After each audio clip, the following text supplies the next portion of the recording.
Арбаңыздар адабияттын ышкыбыздары. Белгілі қырғыз ел жазуучысы Төлөгүн Касымбековдун «Сынган кылыч» тарихи романы. Қан Урдо, 1 бөлім.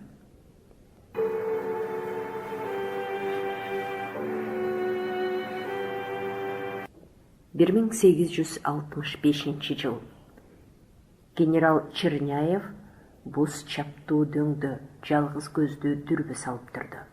Бет алдындағы түз талаа гана эмес, тээ алдагайда карарган чуучун Ташкент дубалы, Мунарыктын алдында жаткан дарактуу кыштактар, сай бойлорундагы күдүрөйгөн камыштар.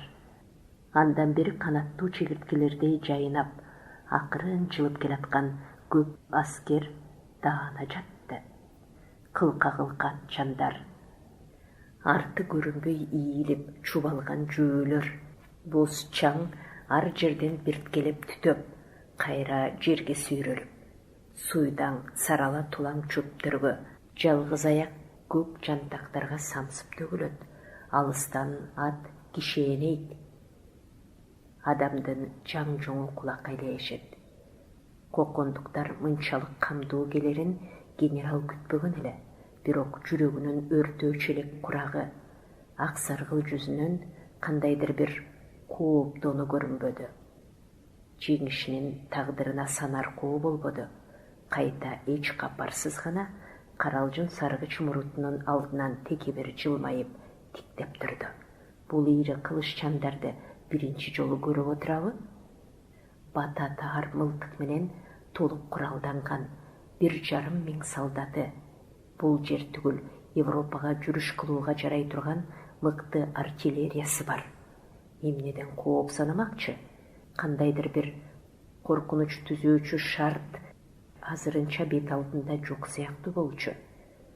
Ушул учурда кокондуктардын аскер башчысы дагы мерчемдүү өңүткө келген. Ак боз аргымактын тизгинин жыя тутуп, сары талаанын туш тарабына, бел чаптуу майда адырларга, өңүт тандап бөлүнүп кетип жатышкан кошуун кыйырына назар таштады. Көздөрү канталап, иреңи кубарып, бырышы көбөйүп, уйкудан жүдөгөн. Анын үстүнө экийининен жеңсиз карала кымкап, ак боз аргымактын дүңкүйгөн соорусуна чубалып, карылык бүлжүй баштаган кичинекей абышканы көлбөп басып дагы көрүмсүз кылып салган. Кушту жырткыч кылган тырмагы, кишини сүрдүү кылган мансабы. Бул көрүмсүз абышканы жандап турган нөөкөрлөр, удайчылар, кайтарып жүрөр жаш жигиттер көзүнүн агы менен чимирлешип, ал эч ким менен сүйлөшпөй, эч ким менен макулдашпай, туш тарабын колун серелеп карап, акырын ооз кыбыратуу менен керектүү буйруктарын оң канатка, сол канатка берип турду. 3 күндөн берки акмалашуу бүтүп, бирине биринин сыры такыр белгисиз эки жоо үрөй учурган тым-тырс бойдон акырындап улам жакындап келатты. Сынайлар бет алдын, өңүтүн бат-бат өзгөртүп, тушкелди бастырышып, бирде дыр коюп, ат ойнотуп, бирде элтейип токтой калып жатышты. Үстөмдүктү алыш үчүнбү, күн батыш тараптан генерал Черняевдин айрым бөлүктөрү биринчи болуп кол салып, тынымсыз барабан дабырап, арт жагынан анда-санда дүңкүрөп, замбирег атылып, жүрөгү шүткөн сүр менен кокон кошунунун сол канатын түрө чыкты. Бир тегиз ак кийинген солдаттар ок жете турган аралыктан анча өтүшпөй, леклектердей жели тартып, эки жакка жайылып, жабыла ок чыгарышып, көгөрүп каптап киришти. Аскер башы командачы, жаак териси тырышып, канталаган жүдөө көздөрүн акырын ирмегилеп, камчылуу колун чекесине алып, ойго батып тиктеп калды. Нөөкөрлөр не истейди? Ар бири ичинен кармашуунун жоопкерчилигинен өзүн какас ойлоп, бу кантери экен дешкендей алдыртан аскер башыга көз салышып, унчукпай, кайбиринин дени өлүп, кайбири табалап, тышынан жүргүмүштөй бүрүшүп, оозун карап катып турушту. Аскер башы чарчаңкы улутунду.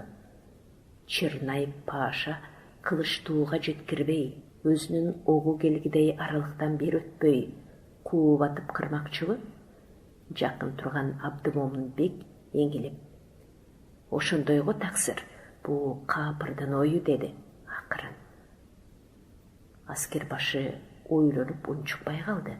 Канталаган жүдөө көздөрү чекчейип, теги кымкуут түшүп өткөн сыяктуу, улам кысып, шатырап жакындап келаткан жакты дертилдеп чаргып, тынчы кете баштады. Ал акырын ооз кыбыратып буйрук айтты: «Толгомо?» Анын ою душманынын замбиректеринен бөлүп, алаксытып, желиктирип, ортону көздөй көп такат кылбай кое берип, анан эки капталынан шап уруп, окко карабай жабыла ат коюп кирип, бирме-бир салгылашууга тартуу. Ага жеткенде генерал Черняев темир курчоодо калмакчы. Жеткиреби ошого? Муну генерал баамдап кое тургудай, же бирөө жеткирип сала тургудай жүрөгү чуучулап, ичи бир кымылдап, бир сыйрылып, башына кан дүргүп, жаны түтөп барган сайын чыдамы бүтүп баратты. Ал сол канат жакка бастырды. Генерал Черняев дүрбүнү көзүнөн алды. Бир пас жөн тиктеп, жерди көзү менен ченеп алды дагы, буйгада бугуп турушкан атчан казак жүздөрүн эки канаттан тең ок менен алга жыла берүүгө буйрук кылды. Анын ою байкоо, эгер көптүккө салып жапырып киришсе, аткылоо менен дароо артка чегинип, аларды замбиректердин огуна капталтуу, кайра чабуулга өтүү, даай алышпаса кууп атып, улам жаңы өңүттөрдү колго ала берүү. Генерал чоң дүрбүнү кайра көзүнө алды. Кызыл кийинген сарбаздар, жөө аскерлер далдакташып шашып жүрүшкөн болуу керек. Кытайча деп аталган кичинекей жез замбиректерин дөңдөргө орнотуп жатышат.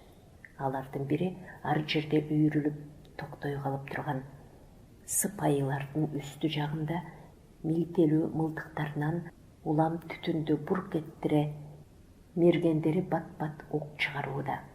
Кай жакты милжеп жатышты экен, генерал байкай албады.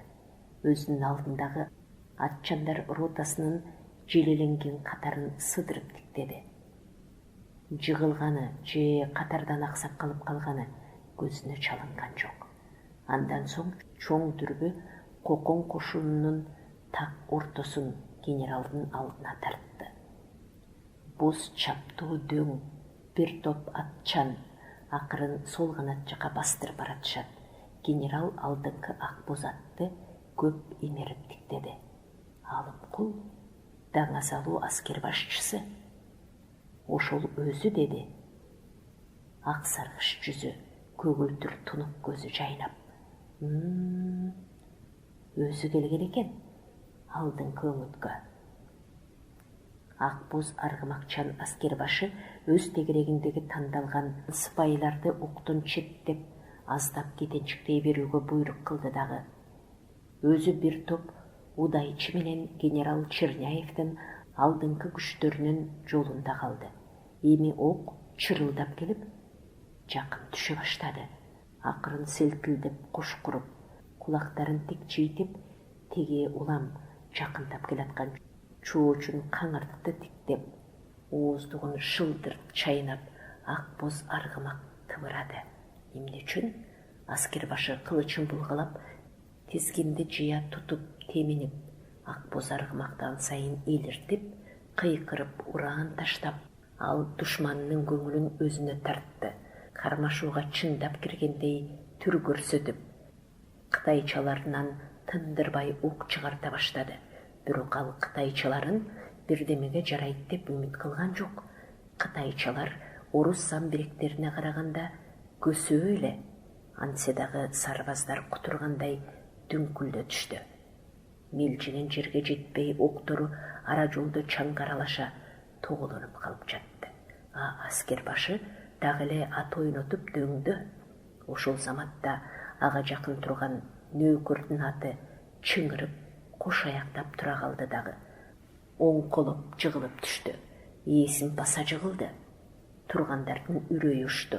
Аскер башы гана өлүм издеген сыяктуу өжөрлөнүп, ат ойнотуп, шаңданып, көзгө түшө берди. Генерал Черняев баарын көрүп турду. Ага аскер башы желөпкө жигиттей жеңил сезилди. Ал дүрбүнү көзүнөн алып, мыйыгынан күлдү. Мына күн чыгышта октун алдына жылаңаш чапмай али бар. Ок баатырды аяйбы? Бул башы менен бул аскер башыбыз бөөдө өлүп алат. Бул менин билишимче Кыргыз Кыпчактын ичкилик уругунан чыккан киши деп эске салды генералга жакын турган аскерчи кийинген ориенталист Кокон калкынын эң тынчы жок согушчан катмарынын башкы жол башчысы көсөмү ушул мулжуйган абышка өз ара кармашуудан быркыранып бузулуп калган уруулардын союзун кийинки 3 жылдын ичинде өзүнүн акылы менен, айлакерлиги менен, албетте мүмкүндүгүнүн болушунча кайра бириктирди. Согушка жарамдуулугун бир кыйла көтөрдү. Генерал жактырбады. Ал бет алдын тиктеп турган калыбында өзүнчө күңкүлдөп койду. Баары бир кеч болуп калды. Эми кандай гана тыбырабасын, натыйжасы куру бакыруу, куру жулунуу, окко жылаңач төшүн тосуп чабуу. Аго белгилүү иш.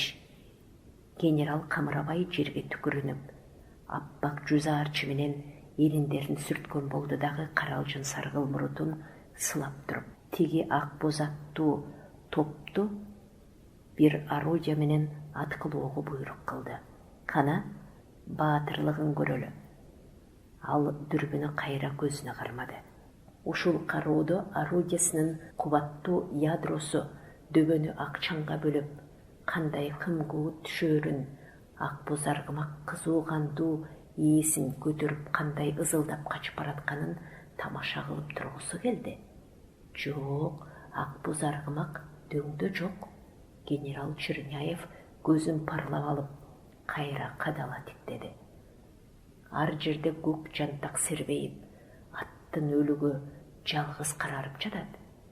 Ошол учурда оң жактан да, сол жактан дагы көп кошун жайнап чыкты. Алдагысы келген экен, карыган түлкү. Курчап алгысы бар окшойт, деди генерал Черняев. Азыраак артка, тез деп буйрук берип. Байланышчы буйрукту алдыңкы атчылар ротасына алып чапты. Генералдын иреңи биртке кубарып кетти. Бирок ого бетер мүнөзү жайдары тартып, өрөпкүп чыкты. Тез орудияларга таянып, тегерени коргонуп туралычы. Айтпадым беле. Буларда жылаңаштанып, октун алдына чапмай али бар деп, мейли ала чапандарынан ок өтпөй турган болсо, мейли келе беришсин деп сүйлөп, көгүлтүр тунук көздөрү жалтырап, эң алдыңкы топтун тездигин ээрчийтиктеп тынчы кеткени билинип баратты. Канаттуу атчандар орудиялардын артына өтө чыксачы, Кокон аскер башчысынын жүрөгүн өйгөн да ушул болду. Адегенде тике качырбастан душмандын бир канатын толгой качырып, куюн сыяктуу улам сыгып ороло чаап, желкеден уруу, беттеген багытынан ажыратып, аралашып, кылыч ташууга мажбурлоо. Ал үчүн окко чыдоо керек. Окко чыдаса жеңиш, чыдай албаса чилдей качып кырылыш. Качып кайда барасың? Кайсы убакка чейин качып отурасың? Ал өрттөнүп, бир жерге тынчып карап тура албай, туталанып, ар жоокеринин алдына ыйлап бергидей болуп, жаагынын этин жеп, бүт кошунду чабуулга көтөрдү. Хайтте, карышкыр тузакка кабылды. Өзү келип кабылды. Хайт дегиле, орогула, тепсе бөткүлө.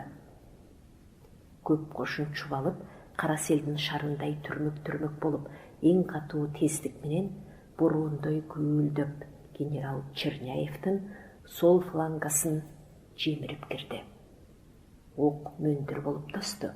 Тобо келчи жандар өрттөй чатырап, ажал канатына жармашып, кылычтарын булгалап, аттан мурда алга умтулуп, ири алдыда түрдүгүп баратышты. Ву, хайтай, ызылдаган кыйкырыктан, добулдун үнүнөн, туяктарынан жер дөңкүрөдү. Генерал Черняевдин бийик жерге катар орнотулган самбиректери жабыла ок бүркүп тоса баштады. Учкаяк аргымактары аралаша тийген ядродон чакчаңдап, ийилирип качып, өлүктөрдүн үстүнөн, жыгылган аттардын үстүнөн так түйүлүп, ок жаңылганы чыңыра кишенеп, ала салып, кайбир аттар үзөңгүгө буту илинип калган чалажан кишилерди сүйрөп, кара сел сүрдөнүндө үркүп чуркап келатты. Кандын жыты, күйгөн дарынын жыты абаны мас кылды. Хайтте, орогула, жайпап өткүлө, тепсеп өткүлө, хайтте. Ата арбагы колдосун, хайтте. Аскер башынын үнү бирде өкүмдөнүп буйрук болуп, бирде каар төгүлүп, бирде баш кеңкиреткен кымкуут каңыртка аралашып, төнүп кандайдыр алсызданып, жалынып тургандай, календердин ырындай муңдуу болуп, чаңдуу абада, камжыттанган кызыл абада, дары жыт түтүндүү көк абада калкып жүрдү. Генерал Черняев тегерене коргонду.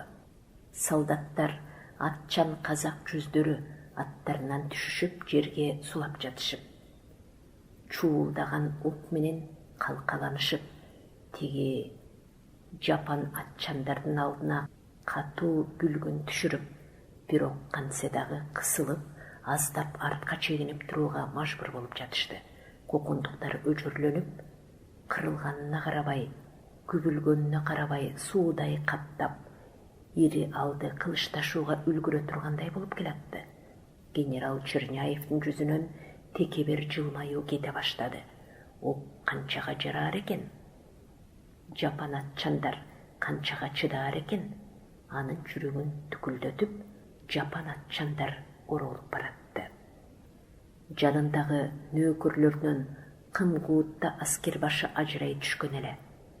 Бир гана удайчысы ээрчип жүрдү. Ал эч адашпай, эч калбай, көлөкөсү сыяктуу ээрчип жүрдү. Аты да кара, өзүнүн иреңи да кара, түнөрүңкү суз, муздак болуучу. Эниндерин бек кымтып, агы көрүнбөгөн кичинекей жылтыр көздөрүн былк эттирбей, аскер башчыны дайыма тиктеп жүрдү. Колунда милтелүү кара мылтык, милтесинен такыр чогуу чүрбөйт. Аскер башы жер түтөгөн чуунун ичинде. Булуттай ак боз аргымакты кылактатып, кылычын булгалап, кар көчкөндөй дүңкүрөп агып өтүп жаткан кошуунду карап, хайтте деп кыйкырып ураан таштап токтоло калды. Удайчы эки жакты бат-бат каранды. Анын агы көрүнбөгөн жылтыр көздөрү тиртилдеп, аскер башынын далысынан өтө баштады. Бул эмнеси? Ал атынан леп ыргып түшө калды. Ага эч ким серп салбады. Жан кулактын учунда бараткан ызы чууда эч ким байкабады. Кара атынын далдасына өзүнүн кара денесин жашыра берип, атынын кара жалынан мылтыктын учун ашыра сунду. Шашты, жүрөгү лакылдап аскер башынын далысын кароолго токтото албай. Өзүнөн өзү чоочуп, селт деп мылтыкты кайра тартты. Акактап оозун ачкан бойдон дагы эки жакты бат-бат каранды. Дароо эңиле, кара жалдан мылтыкты дагы ашырышка батынды. Көз ирмемде мылтык үнү тарс этти. Аскер башы селт денедей болуп түзөлө түштү дагы, акырын ийилип, ээрдин кашына өбөктөп туруп калды. Удайчынын кичинекей жылтыр көздөрүнүн агы эми көрүнүп, колдору титиреп, бели бүкчүйүп, атын тизгинден тарта акырын артка кетенчиктеп жөнөдү. Аскер башы ат үстүндө термеле эсин жыйды белем. Араң кылчайып артын карады. Ууртуна канчыга түшкөн эле. Ал киркирип алсыз үн салып удайчыны атынан чакырды. Аны жардамга чакырды. Удайчы үн бере албады. Калтырап, мууну шалдырап, атына эмгектеп араң минди дагы, кулагын жапырып, атын бат-бат желтирип, качкан уурунун көлөкөсүндөй кубаңдап, караңдап жөнөп берди. Көңүлү азды, жарадар болгонун билди. Көкүрөгүнүн тереңинде кандайдыр бир өжөр күч аны бек кармап, жымыратып келаткан уйкудай шалдыроодон түртүп ойготуп жатты. Чымыркантты, ак боз аргымактын күмүштөй жылтыраган ак жалына колу карышты. Кылычы түшүп кетти. Ал термелип, ага эңкеймекчи болду. Дарманы куруп, ошондон нары ээрден ой баштады. Ак боз ээсинен тизгини бошой калып, бир тегерене окуранып токтой калды. Ээси үзүңгүгө тырмышты, жандалбастап, чымырканып, калтылдап турууга аракет кылды. Чекесинен кара тер кетти, ууртунан жылжып аккан кан көкүрөгүнө куланып, канга чакап, колу үзөңгүдөн үзүлүп, жер кучактап жыгылды. Аргымак силтеде түштү дагы, канчыты үркүттүбү, кош куруп тизгинине чалынган бойдон керкештеп басты. О, тагдырдын оюну. Ал алым кулаталык, ордодогу эң улуу даража. Хан жаш мезгилинде өлкөгө башчы, хан атасы болгон эмес беле? Бүтүндөй бир уюткулуу журттун туткасымын дечи эмес беле? Акылдуу тандап, бурадар күтпөдү беле? Белдүү тандап, сөөк күтпөдү беле? Кайдалар? Кайда кетти баарысы? Хан жөткүрүп жыгылганда, колтугунан жүлөөргө бир жан болбодубу жанында? Жер таянып, ал акыркы жолу башын көтөрдү. Канаты сынып бийиктен түшкөн бүркүт сыяктуу алысты, жарыктыкты армандуу тиктеди. Көзүнө бүт жер бети өрт каптап келаткандай кыпкызыл болуп көрүндү. Эрбейген чөптөрдө, таштарда, өзүнүн кара түктүү, сөөктүү колдору да кыпкызыл болуп өрттөндү. Окко чаап баратышкан атчандар кыпкызыл оттун ичинде кутулуп чыгаар жолу жок, чыңырып тыйлап, эч аргасыз жалбырттап күйүп жүрүшкөндөй көрүндү. Анын көзүн кан чырмап баратты. Нөөкөрлөр тыйла артта ат жалына өбөктөшүп, жолбуноктон корунушуп, ийрилишип турушкан эле.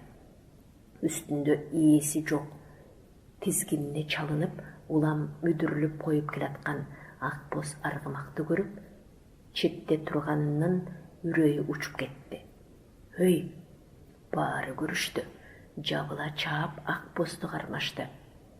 Ошол замат аларды түкшөмөл ойлор бийлеп, бирин-бири алдыртан тиктешип, бири-биринен коркушуп, шектенишип, томсоруп, кумсарып туруп калышты. Аталык кайда? Эмне десе болду? Жабыла теги ак боз келген жакты көздөй чабышты. Алымкул сербейген эки жантактын ортосунда жүзтөмөн түшкөн бойдон жаткан экен. Кара кан көбүктөнүп, алдынан жайылып агып, боз топуракка сиңип калыптыр. Чалкасынан оодарышты. Үстүнө үңүлүп турган эң күйөрман кишиси Абдымомун бек өксүп жиберди. Чуу көтөрүп кайра токтошту. Эмне кылаарды билишпей, баары шылкыйып туруп калышты. Кай бирөөлөрдүн көзүнөн сызылып жаш чыкты. Кай бирөөлөр шыпшынды. Кай бирөөлөрдүн бул топтон канткенде суурулуп чыгып кетиштин камына түшө, эриндери ортозаар кымтылып, көздөр ойноду. Киши колдуу болуптур, киши колдуу болуптур. Ок артынан тийиптир го. Ок кайдан чыкты? Кимден чыкты? Абдымомун бек буркурап жер муштады. О, бир көзүң жоо болуп, кандай күн болуп кетти бу? Удайчылар кайда жүрүшкөн? Көзүң кашайгырларды кармагыла. кармагыла бирин койбой. Жалгыз иреңи суук буудайчы жок болуп чыкты. Ушул учурда ал Ташкенттин жолунда чаң түтөтүп уруп бараткан эле. Аскер башынын киши колдуу болуп калганы кошунга жел менен кошо тарады. Чабуулга күйүлөнүп баратышкан жүздөр илтейип, тизгин тартып токтой баштады. Бирине бири шек санап, биринен бири абайлап, кайдыгер бир кескин сөзгө, кескин кадамга барбай, миң башылар не істейди? Пансаттар не істейди? Кимге кулак тутушат? Кимдин буйругун угушат? Бири да мындай кылалы деп алдыга чыга албады. Жер жайдагы көп кошуун ушундай кысталыш учурда башсыз калды. Кошундун алды генерал Черняевдин артына урула баштаган болчу. Ушул учурда күтпөгөн жерден арты суюла түштү. Көз ачырбай каптап келатышкан сансыз атчандар жел башка жака айдап жөнөгөн жөө тумандай түрүлүп, салгылашка кирбей кыя салып четтеп кете башташты. Алды көмөксүз, демсиз калды. Таш менен урса жеткидей жакындан түз атылган окторго калбыр болуп, бири калбай жер кучактап жыгылышты. Үзөңгөгө буту илинип калган өлүктөрдү сүйрөп, чаңырып кишенеп, керкештеп качып жүргөн аттар дагы кутулган жок. Ырайымсыз кургушун ок кубалап издеп тийди. Генерал Черняев оңолууга дароо мүмкүндүк алып, өңүттөрүн тез бекемдеп, экинчи чабуулду күтүп калды. Экинчи чабуул кай тараптан келер экен? Ал дүрүп салып, мерчемдүү багыттарды арытып карады. Шектүү эчтеме жок. Ар кайсы дөңдө бүлбүлдөп майда туулар көрүнүп, туу түбүнө чакырган добулдардын үндөрү дүңкүлдөп чыга баштады. Генералдын көз алдында эмелеки суудай бирдиктүү кошуун майда-майда топ болуп, бөлүнүп чаап, майданды таштап, тууларды карай самсып тарады. Буларга эмне болду? Кандай аскер башы үмүтүн таштап чыга берет ушундай саатта? Генерал ишене албады. Карыган карышкырдагы бир шумдугун көрсөткүсү келди бекен, же буларга эмне болду? Деди генерал Черняев кайрадан кайра дүрүп салып. Мына сага күн чыгыш. Улам бир күтүлбөгөн ишке урунасың. Ойноктогон ак боз ат иш жерден дүрбүнүн көзүнө илинбей койду.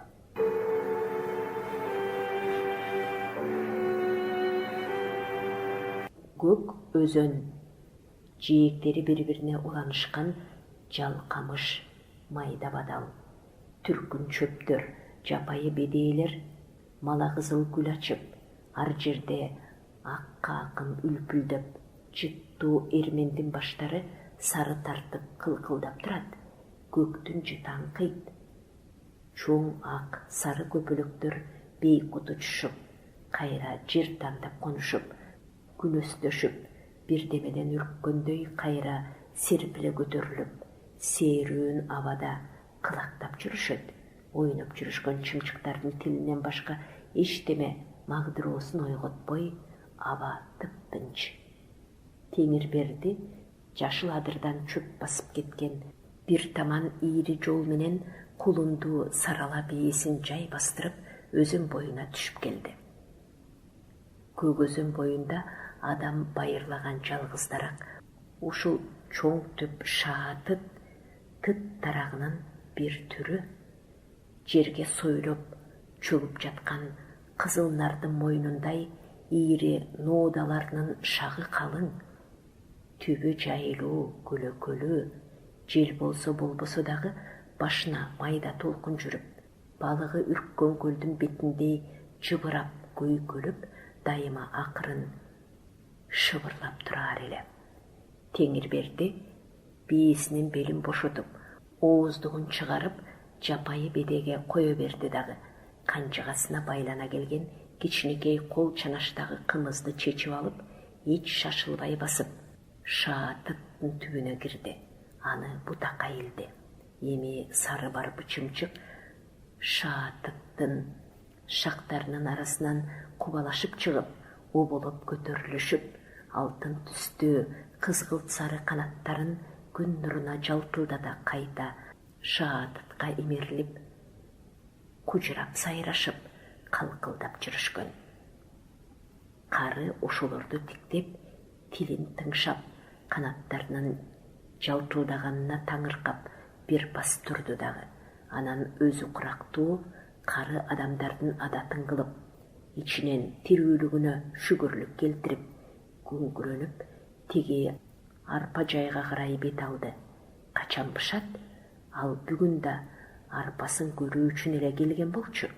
Эрте айдалып, убагында жаан көрүп, жакшы баш алган арпалар мөлтүрөп башын көтөрө албай, бирине бири ыгып, шыгырап, сансыз кылкандары кылкылдап, жай алдынын коңур желине акырын көлбөп, сүт даны ыдырап, көңүл тойдуруп турган.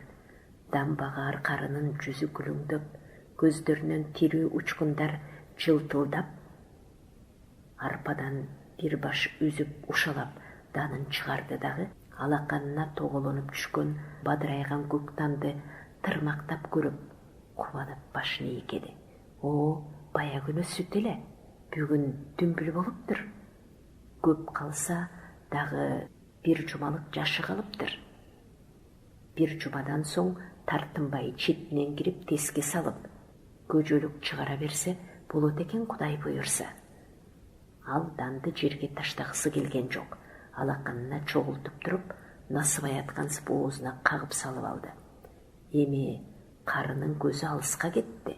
Тиги кургондой айланада бир тегиз бүлбүлдөп турган ак карлуу чокуларды, сургулт булуттарды ошол тарапка акырындап сүзүп бараткан күн чарасын чаргып өттү. Колуна жуккан арпанын көк тыпынын каккылап, дандын тузу жок ширесин мүлжүңдөп шимип, ою эчтемеге аралашпай, колунун артына алып, арпаны жээктеп кыдырып басты. Ал арык, бою узун, сөөктүү адам болчу. Сакалы чачы көк ала, ылдый түшүп, сакалына жалганышып турган сыйда муруту кыруудой ак. Кылдары жоон тартып суюлуп, арбайып өсүп кеткен каштары гана али капкара. Жүзү коло сыяктуу, терең бырыштары ашып чийини жок, көзгө жылуу. Ал акылман сөөлөттүү адам эле. Нардан шаатыктын түбүнө аттуу киши келди. Бул ким болуп кетти? Нары көздөрүн парлап, кычыктарын жыртыйтып кадала тиктеп, аттуунун түшүп жатканын көрүп, ашыкпай баягысындай эле илең салаң бут шилтеп, шаатытка көптү аран келди. Эң мурда байланып турган атты карады, тааныган жок. Аттын ээси камчысын бүктөй кармап, колдорун артына алып, суу жакты карап турган экен. Ал абышканын басып келаткан табышын угаар самат бурулуп карап, алдын тосо басты. Кары чуу чыркап тиктеп, оозу бош салам айтты. Кол алышып көрүшкөн соң: "О, мүнүшкөр, Сарыбай турбайсыңбы? Кел, отур. Сарыбай күлгөн болду. "Келчи меселең, теңир берди." Капыстан келген мейманына бутакта илинип турган карала ички талпакты салып, кадырлап отургузуп, өзү как жерге чөп түштү.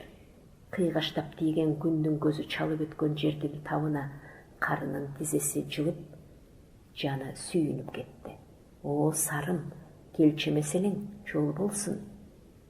Сарыбай сейрек сары сакалдуу, көзүнүн үстү кабарчыктаган, эти жука киши эле. Кебеси тайыз кашкары чапанды саймалуу сары кең чалбарга шымданып койгон. Бутунда тумшугу чукчуйган көн өтүк, колунда көмүш камчы. "Бекерчилик теңир берди аке. Кырааным түлөп отурат. Бекерчи болсоң, мына жакында тарууум башалат. Келип таруу корушсаңчы", деп теңир берди абашка тамаша сөз жиберип, кызыл ийек оозун ачып, кытылдап күлүп калды. бүркүтүңдү үксөйтүп тыттын башына кондуруп койсоң болду, ошондо эле чымчыгатпай бу чөлкөмгө жолобой калат. Сарыбай күлүп, алдагы тамашага жараша жооп кылды. Бүркүтүмдүн тырмак акысы кандай болор экен? Теңирберди аке, тең шерик? Жылда эле Теңирберди аке, бүркүтүмдү тытыңыздын башына кондуруп берип, мээнетиңизге тең шерик боло берем го. Ошент? Анда ат тердетпей үйдө жатып жамбага берет турбайымбы? Күлүп калышты. Күлкүдөн соң Теңирберди үрпөйгөн кара каштарын ылдый салып, «Төзөк сарым» деди. Оңой бекен жам бакмак. Арпа эми дүмбүл болду. 2-3 тутам жулуп алып барып, балдарга куйкалап берип алдап турсамбы деп келдим эле. Күндө көрүп турбасаң да болбойт. Мал кыйратып кетеби деп чоочуйсуң. Тиги кара адырдан нары айыл, өзүң билген таштуу башат конушта. Минтпесе да болор эмес, балдарга биртке азык болуп калсын деп. Эми Теңирберди аке, тирилик да, дам багуу жанга тынч чарба экен. Секиндеп бүтүрө берсе, мал артында чөптүн гүлүн, суунун тунугун, абанын салкынын кууп, эң көчүп конуп жүргөн элетте дам багуу сейрек иш. Карыптын оокаты дешет. Бир илешсе колундагы 4 түлүгүн барымтага куудуруп же жутка кырдырып алып чарасыз күнгө калгандар илешет. Бир илешсе дандын баркын түшүнгөн, даамын алып кубатын сезген илешет. А болбосо мындан көрөкчө ит агытып, капкан салып, куш таптап аңчылык кылышты же кылдан кыйкым чыгарып коңшу урууну барымталап талаганды оңой көрүшөт. Муну атам замандан боло жүргөн иш деп билишет. Сарыбай мүнүшкөр Теңирбердинин көңүлүн гана улап койду. Кыраан бүркүт салып, талаадан каалаганын алдырып, карды ачпай, тону тозбой, дайыма кубаныч тамаша менен өмүр сүрүп келаткан мырза аңчы минтип жакада дам багып отурган кедей жамааттын кимисинен болсо дагы өзүн өйдө сезет. Биздин ырыскыбызды Теңирим тоого чачкан дейт ою. Бул ой анын тирлигинин жобосу.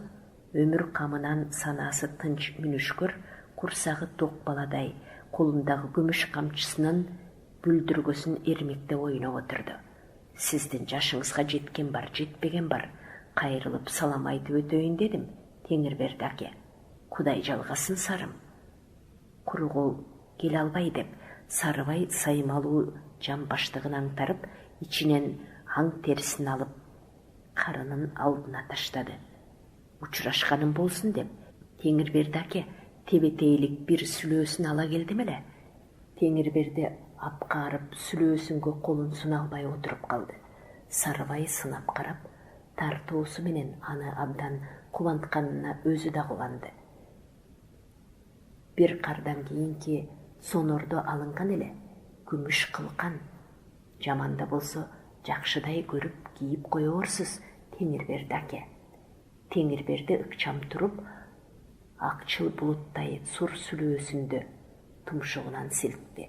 Бою менен тең болуп, куйругу жерчиип, күмүш кылкандары сиңселе түшүп, тери дагы көркүнө чыга түштү. Жаман болбой калсын бу, деди Теңирберди көзү жайнап. Тебетейге чоңдук кылат. Ооба, мына чоң абдан. Муну ичикке жакка кылдырсам болчудай. Тебетейди дагы көрө жатаарбыз. Мейли Теңирберди аке. Тебетейдин жарасы бир калтардыр. Ошону айт, мен үшкөрүм. Теңирберди кол чаначындагы кымызын чечти. Оозу кайрылган чанашты улам бери көтөрүп жутуп коюшуп, мээрлешип сүйлөшүп, алар көпкө отурушту. Сөз сагынып калган Теңирберди күн ылдыйлаганга дейре Сарыбайды жанынан жылдырбады. Күн жуп батаарда Сарыбай: «Эми мен кайтайын, Теңирберди аке», деп ордунан турду. Жүз көрүштүк тирүүлүктө бул да болсо канемет. Теңирберди кайсаланып калды. «Оппо, сарым, кайтасыңарбы эми? Ушу көк чалап менен кете турган болдуң, а? Үйда, кырда. Рахмат, жебей жүргөн жер беле. Аманчылык болсо, али көп катташабыз. Теңирберди аке. Теңирберди тиши жок ээгин кызартып, ууртун жыйышка чамасы келбей күлө багып. Мейли эме сарым, деп мейманын колтуктап атказды. Бир кызыл көздүү абабыз бар окшоду эле деп. Эстеп келгениңе рахмат үкөм. Теңир жалгасын. Сен мени сыйласаң, сени теңирим сыйласын. Тизгинден кармап кое бербей, эми куру колго айттың. Эгин быш элек, эми алдыда атың бар. Мынабу турган базыралар менчиктеп айдап алган биртке жер, огород бышканченде бир кайрыл, арпадан ат жеме, кышка бозолук таруу алып кетерсиң, кайыр сарым деди. Эсен бололчу деди Сарыбай жөнөй бере. Кайыр Теңирберди аке деп. Артынан Теңирберди үнүн бийик чыгарып, угузуп берер кийитин кулактар кылып калды. Ошент сарым, бир кайрылып кет, эсиңден чыгарба сарым. Теңирберди кайра келип, тытта чубалып илинип турган булуттай көгүлтүр сур сүлөөсүндү кармалап көрө баштады. Тартуунун кайрымчысы кийит тартуудан кем баа болушу керек эмес. Тартуу ап келүү, ага ылайык кийит кайруу элетте сыйлашуунун белгиси. Бирок тартуу залалын тилеп, бирдеме колко салып келет. Ошо жагына караганда, бул түбү кишилердин ортосундагы алыш-бериш алакасы, ичара жүргүзгөн соодасы өңдүү. Теңирберди тартуунун кийитине бир улуу дан чактап, мүнүшкөр ошого ыраазы болор деп ичинен ойлонду. Күн кылкылдап, тоодон ары эңкейип, көк өзөнгө жымыраган салкын кеч кирип келатты.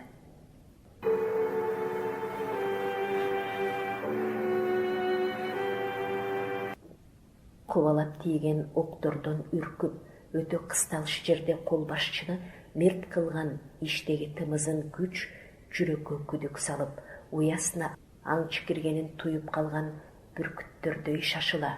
Атене, асыл кеш жар, сүйгүнчүк бала, калган мекен конуш кайдасың деп, күнү түнү тынбай ат зоруп туруп жол жүрүп, колго кеткен 500 жигит кайтып келатты.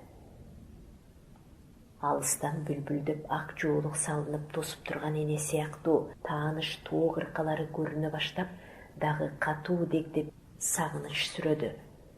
Көйнөктөрү этке жармашып, такым тырышып, аттары сууга түшкөн торгойдой шөмтүрөп арып, Ташкенттен чыкканы 7-чи таң сүргөндө адыр этектеп, жаздуу конуштарга кез келишти. Эл кайда? Сары журт күлү көгөрүп жаткан жер немеге калып калган куу кызык. Сарала чөптөрдү шуудуратып, мал көп жатып, чаңдак кылган такырларды үйлөп, майда жел жортмалап жүрөт. Башаттуу сай жактан сагызганын шакылдаган үнү чыгып, анда-санда карала канаты кылак этип, бадалдын арасына кайра жоголот. Мындан башка тирүү жандын шарпасы жок, айлана жымжырт эле. Бул жерлердин эли өйдөлүп малга жайылуу, оттуу жайыттарга көчүп кетишкен экен. Ошо сары журтту дагы болсо көрүп, көңүлдөрү тынып, чарчаганды эми сезишип, аттарды жайдактап, жашанга кое беришти дагы. Ээр жазданып, сулап-сулап жатып калышты. Түн жарымы ооп калган эле. Кул киши көк өзөндөн эрте чыгып, салкында жол арбытып алайын деп, ал эч кайда токтобой келаткан бир кайкыга чыга бергенде, жолдун эки тарабынан тең кобур үндөр, аттардын күрт-күрт оттогону, бышкырганы угулду. Ар жерде жылтылдап от көрүндү. Бул эски журтка келип конгон ким? Кул кишинин жүрөгү шуудей түштү. Көзүнө жол каракчылары элестеп, денеси муздап кетти. Ал көп жигиттердин ортосунда, көрпөчөнүн үстүндө чыканактап жаткан кишинин алдына жеткирилди. Теги бет алдын тешетиктеп, ойго батып былк этпейт. Жашы 30-дар чамасында, кабагы бүркөө, башын кызыл менен танган жүзбашылык аскердик даражасынын ээси султаны чыкчырылып, чым көк кемселин шымданып койгон чалбардын багелегинен кызыл булгаары өтүктүн тумшуктары чукчуйуп чыгып турду. Төш жарыча ийри кылыч белине илинип, нары пулайып жатты. Кул киши көрөрү менен тааныды. Бекназар. Кул киши акырын салам берди. Бекназар үндү тааный койду окшойт. Жалт тиктеп өйдө боло калды. Кул киши элеркеп кетти. Бекназар, кагылайын, жигит пири колдоп, эсен суу кайттыңарбы? Бекназар кул киши тууганынын колун алып, бооруна тарта сыга кармап көрүштү. Кулаке, малжан эсенби? Эл тынчпы кулаке? Шүгүр, элиң жатат да. Өзүңөр эсен келсеңер болбодубу? Бекназардын кабагы биртке ачылып, мандаш урунду. Кулаке, жол болсун, кайда баратасыз түн катып? Баягы көр тирлик да Бекназар. Базарга кетип баратам. Аштыгың быша электир. Ошентип, арпа бышыгына дагы бир жумача бар. Эми сарала болду. Бала эмес, өзүбүз ачуу айран менен көк кылдыр кымызга ачыгып кеттик. Чыдай албагандан төштөн бир түп парчаны жыгып, өрттөй салып, 2-3 көжөлүк агушак таап келе коеюн деп, көмүрүн атка теңденип алып жөнөп келатканым. Теңирберди абамдардын айылы каерде? Таштуу башат конушта. Быйыл баарыбыз эле ошо жердебиз. Теңирберди абам өзү арпасын малдан коруп, өзөн боюнда жүрөт эле. Бекназардын кабагы кайра бүркөлдү. Дагы унчукпай ойго бата бир чекитти тиктеп бир убакта. Кулаке, кайт, ушул жерден кайта бер деди, акырын сүйлөп. Кул киши башка сөз көтпөдү.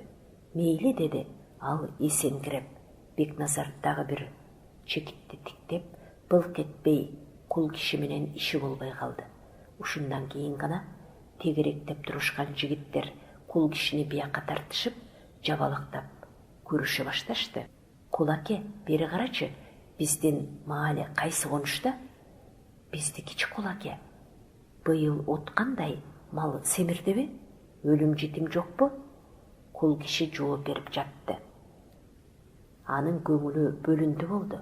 Ушул жерден кайта бер деген сөз жүрөгүн өйүдү. Атайы чыгып, кайта куру кол кантип барам айылга деп, ичи быша баштады. Жигиттерден араң бошонду.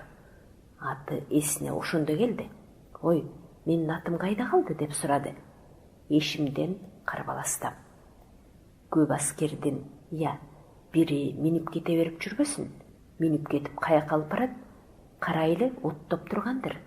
Кул киши саратын чоң жолдун астынан тапты. Үстүндөгү 2 тең көмүрү ооп, бооруна түшүп, тизгинине чалынып, бир жерден жыл албай туруп калыптыр. Эстүү макулук арыз кылып окуранып жиберди. Кылычтын сыныгындай жалтырап төбөдө асылып турган ай чубалган бир үзүм булутту аралап кирди. Чыгыш жээк агарып келатты.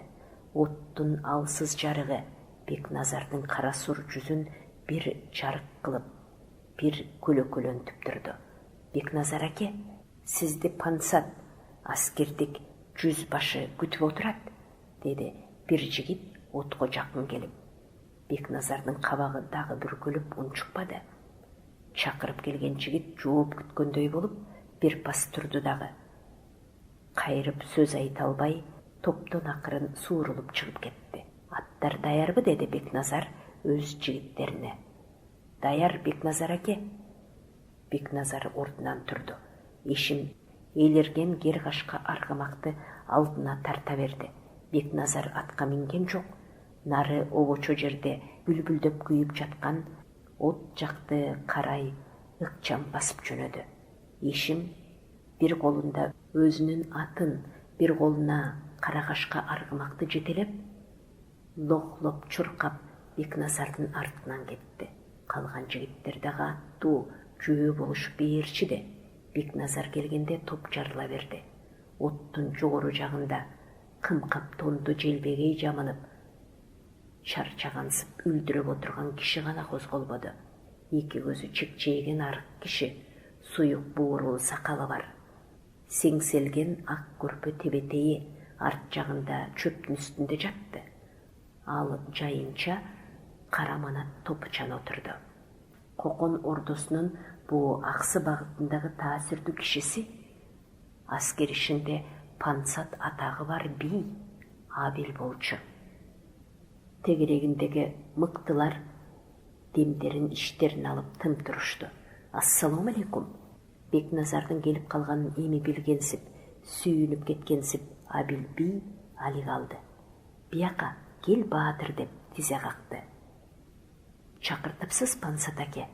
Абил бий Бекназарды бир эмерип тиктеп алып, жай гана баатыр деп аяр үн салды. Ортого түшчү кеп бар. Мындай кыйын кезеңде кеңеш жакшы, кеңеш эле. Бекназар оттун төмөн жагына сыңар тизелеп отура калды. Кулак сизде деди. Не кылган менен Абил бий алда нерседен кооптуудай. Ичи түтпөй турган өңдү ал Бекназарды дагы бир кадалып тиктеди. Бузулаар үйдөн эң биринчи ырк кетет. Атасынан адилдик кетет, баласынан намыс кетет. Катыны айыңчы, келини ууру болот. Бири-бири сыйлашуудан калат. Биригип үй тутунуу милдетин унутушат. Баатыр, мына ушуну ойлонушубуз зарыл. Карачал баатыр сөзгө кулак түрбөдү. Өмүрү ат жалында өткөн, эр көкүрөк түркөй сөздүн баасына, сөздүн салмагына баамы жок. Шилтеген жагын жарып түшүп, кызматын кылган Абил бейдин колундагы бир кара күчеле. Ал отко колун калап тынч отура берди. Мына аталыктын өзү өттү, эми көрүп алабыз. Ордодо дагы ит тартыш чыгат. Дагы Кудай уруп чабыш башталат. Тигинтип бир жактан орус кысып келатат. Башсыз, көзсүз, терс карашып жатканыбызда бир күнү же хандан келип, же орустан келип, кана байран түшүрүп чаап кетсе, анан эмне болобуз? Абил бий тарамыштуу арык колу менен сакалынын учун кармалап, ичинен тобо келтиргенсип койду. Ит тартышы бүтчү беле, ордоңуздун деди Бекназар. Элдин башына гана туулган шор болду го, ордоңуз. Абил бий жылмайган болду. Ордо баарыбызга тең баатыр. Бекназар унчуккан жок. Абил бий анын жүзүн, атүгүл оозунан чыккан демине чейин байкап, маани бериң. Ушул сүйлөшүүдөн жакшылыкты да, жамандыкты да күтүп отурду. Бекназар жүзбашы дайыма бирге болуп, ысыкты, суукту бирге көрүп, жигиттердин көбүнө алынып кетип, кийинки күндөрдө пансатка анча ийилбей, тоң моюн болуп бараткан эле. Эмне, мунун бир айта албай жүргөн күнөөсү, ала албай жүргөн кеги барбы? Алымкул аталыктын киши колдуу болушу булардын ортосун ого бетер суутуп кетти. Эч пайдасы жок дайым эле бузула берген ордодон такыр көңүлү калып, ордого жакын киши деп мурда эле кыртышы сүйбөгөн Бекназар пансатты жек көрүп калган болчу. Жолу бир болсо дагы Ташкенттен бери бет келишип, кеп тартышкан ушул. Абил бий Бекназардын кабагын көрдү. Ал азыр ар кандай жыйынтыкка даяр. Бир көңүлү ачылышка кой деди. Салт эрежесин, уруулаш туугандыкты ортого алып да болсо, мындай чалкеш учурда өз ордун, өз таасирин бул чапчаң жүзбашыдан өйдө сактап калууга чакырды. Бир көңүлү бул чалкеш учурда муну далысынан таптап, жумша, өзүң боюңду качырып, милдеттен алысыраак тур.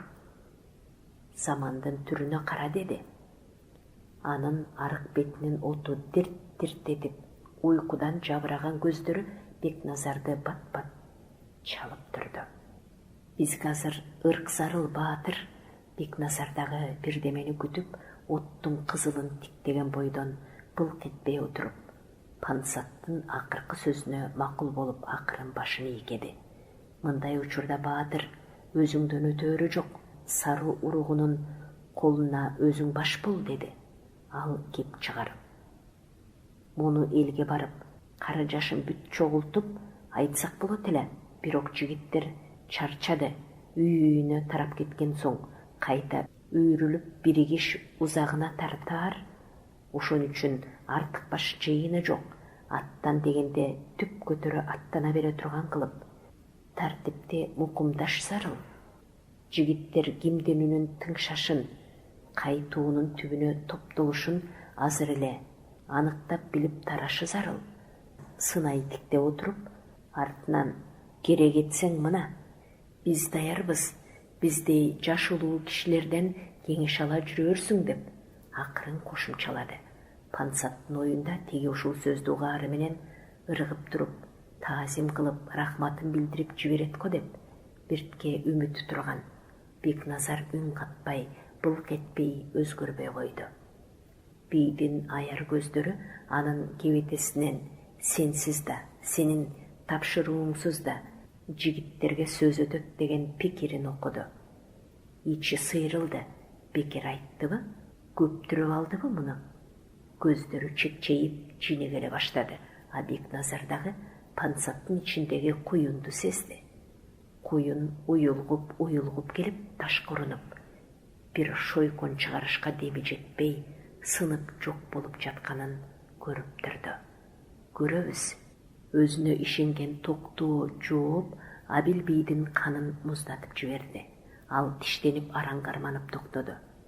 Мейли, алсын аскер ишин. Бу чалкеш мезгилдин жүгүн жонуна көтөрсүн, милдетин мойну менен тартсын.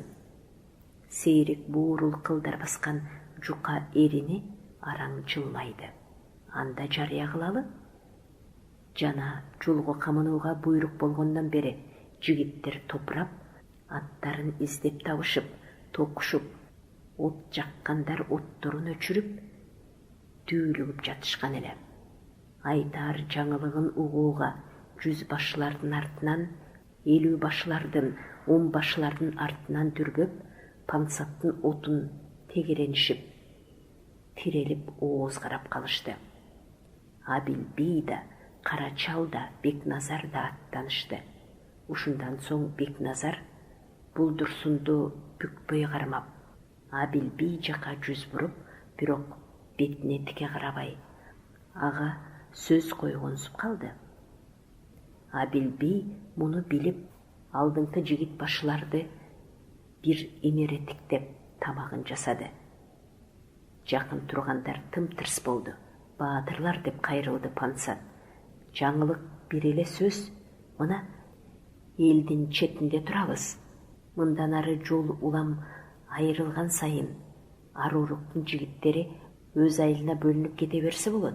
Бирок жигиттер бир нерсени так билип кетиши өтө зарыл.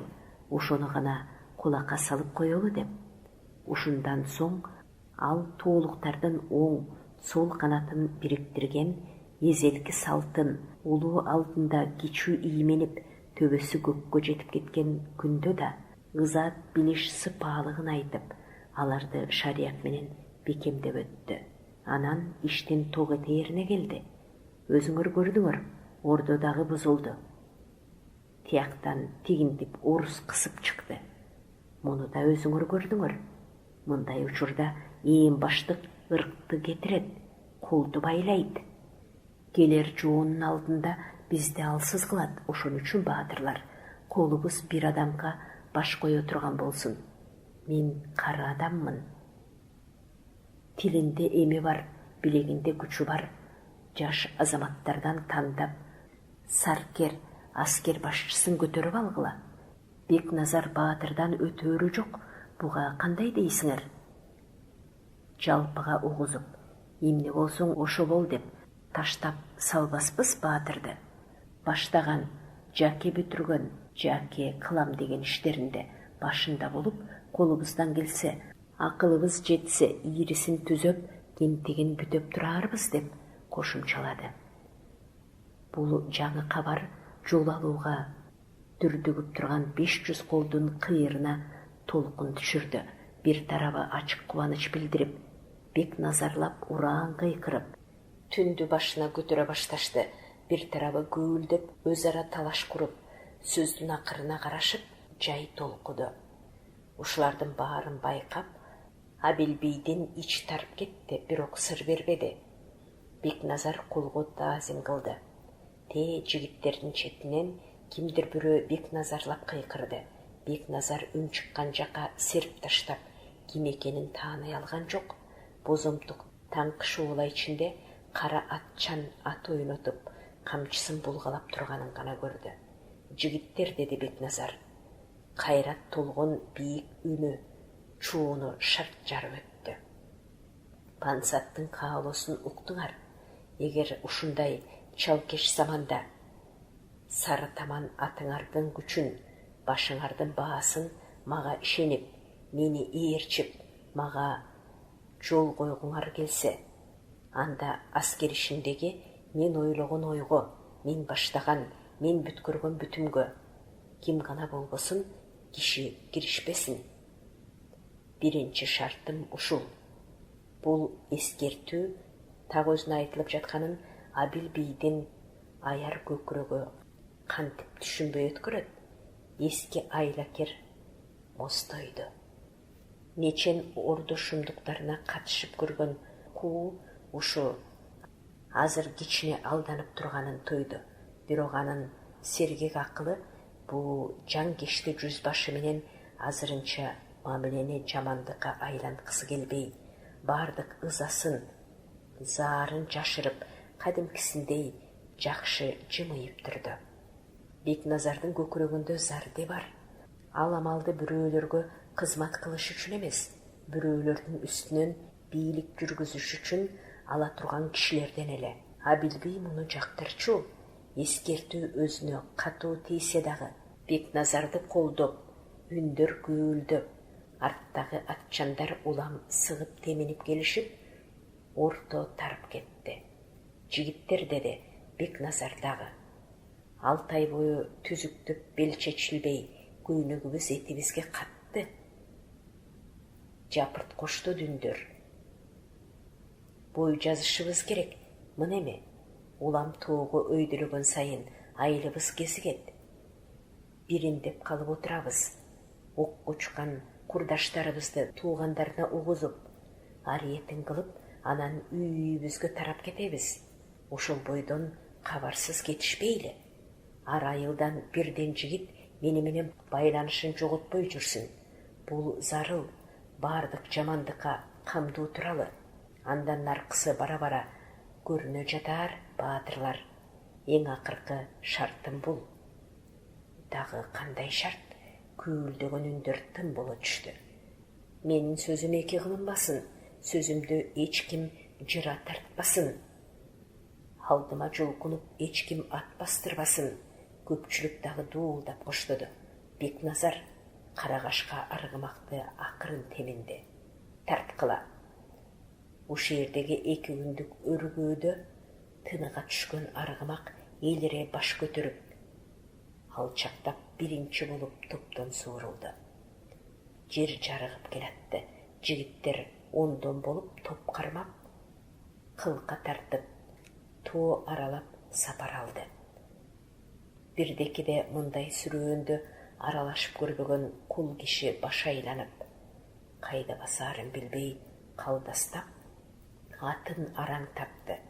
Кайда бастыруу керек? Көмүрүн кайра артына албай, же таштай албай, башын салбыратып туруп калды. Уста сарт ашыналарынын дүкөнүнө көмүрдү түшүрүп берип, кайрымчысына 1-2 кадак как өрүк же көйнөктүк бөз, көжөлүк ак ушак сатып алып, бүрсүгүндөн кайтмак. Ушуну менен балдарын сүйүнтмөк, айылды бапыратмак, өзү дагы базарлап келгенине корстон болуп, оор тунчайып бейпил күлөт эле. Ушундай дайыма боло жүрчү тирлигинин капыстан бузулуп турганы ага кейиштүү болду. Унчукпай бастырып кете да бере албады. Акыркы топтун бирине илешип, көмүрдөн бошоткон эки жаман кабын көчөгүнө басып, өгүздөй ыкшоо сары атты салпаң теминип артына түштү. Бекназар эң алдыда Карагашка аргымактын жол жоргосу менен келатты. Артында эшим. Пансат ойго алдырып, анда-санда Бекназар жака назар таштап, ан сайын ичи бышып, ич бышуусу ачууга айланып, ачуусун тышка чыгара албай, эрдин тиштеп, көзүн сүзүп, тим болуп келет. Пансат ушул бойдон тынчый албайт.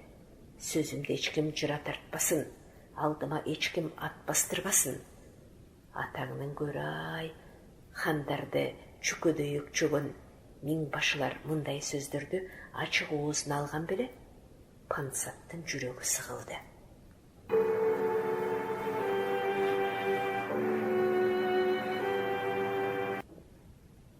Айзада кара көз Башатка эки челек ийиндеп сууга келди. Башатта бир топ жылкы суу ичип болуп, эми кайда тартаарды билбегендей топурап, ныксырап турушкан эле.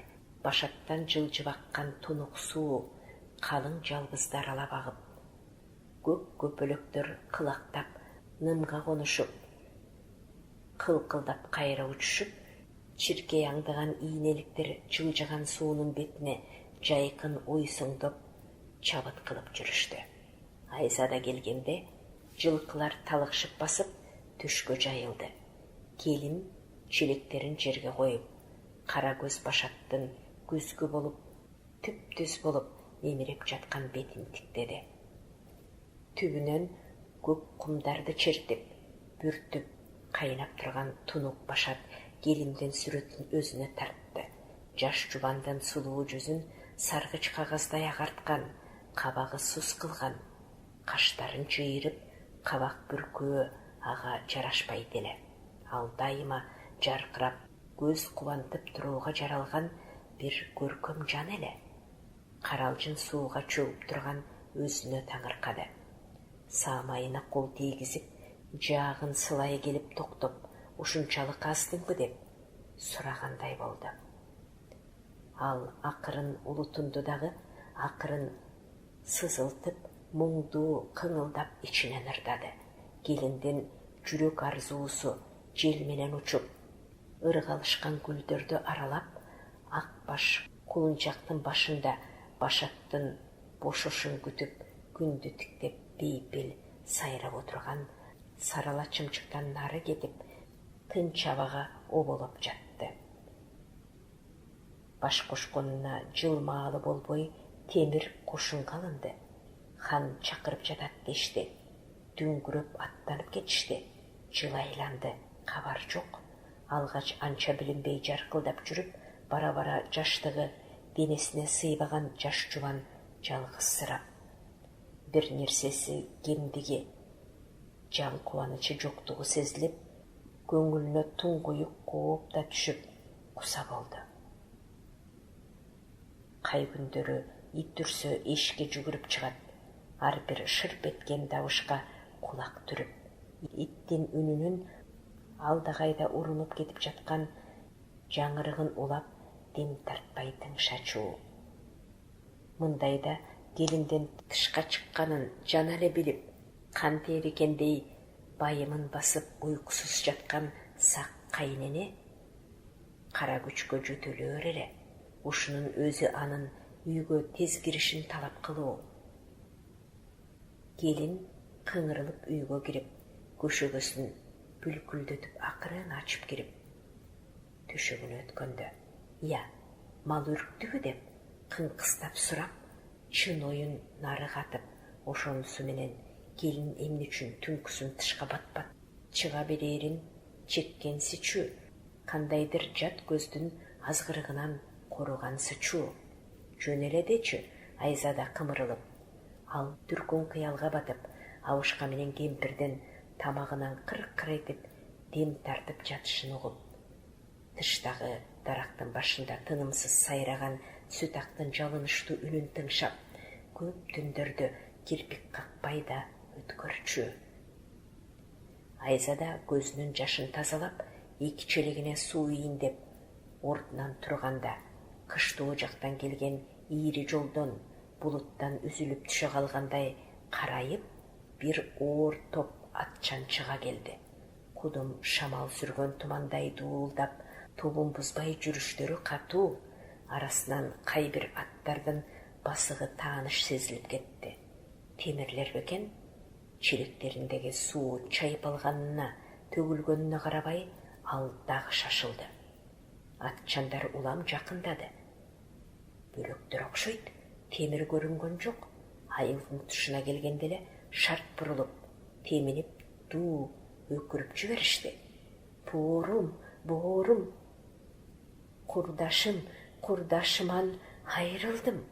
О, құрдашымдан айырылдым көкөй. Айзаданың үйінінен челектері түшіп кетті. Көздері чымырап, арқайған туылыр теңселіп, арчалар қаралуы зайып болып көрінді. Ким? Айзада дағылы жақшы үміттен ажырай албай қалтылдап тұрды. Муыны титреді. Ким? Айзада үйден чыңырып шығып, ақчаштарын сақсаңдатып, аргемге бір чұрқап жүрген қайненесін көрді. Ошол замат тануылыры күпчіліп, екі зайып аға жетіп келді. Емне? Емне деп тілі күрмілбөй кетен шықтеді Айзада. Ал құмсарған зайыптардың бірі келіп еле қолдың алды. Тойғының қолдың ұшып тұр бейбақ. Анда нарқысын сезбеді. Ал мисірейіп тұрып. Қой, андайды бе? Оғызыңа қарап сөйлі. Ошондойда тамаша болчу келе деді. Қатындардың көздерінен мөлтіріп жаш шықты. Ошондо бір таңырқап, бір қорқып тіктеп, еліндері титрек басып, қача тұрған өңденіп, бойын жиырып, көздері чекірейіп барып, Айзада есін алдырды.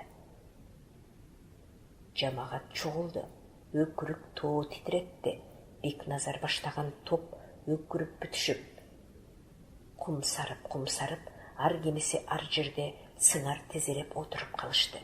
Ешім ғана жаңы өкіріктерді тосып, қырчуы қармап, бөйрегін таянып.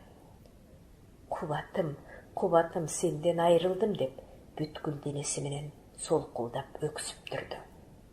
Бекназар сыңар тезелеп, бұлдырсынды бүктөй қармап, жерге мадап таянып, былқ етпей қатып тұрды. Теңірберді үйге жөнініп, қыбыланы қарап, нес болып. Нұры кеткен қызыл көздерінен жашта көрінбей, тек иреңі жығаштай құбарып, сақалы сербейіп, қолдыры қалтыра отырды. Анда-санда, о, қаралдым, о, еркетайым деп, боздып отырды.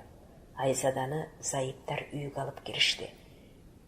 Башына қара чүмкөп, теріс қаратып, чачын қардай жайып отырған қайнененің қатарына келішті.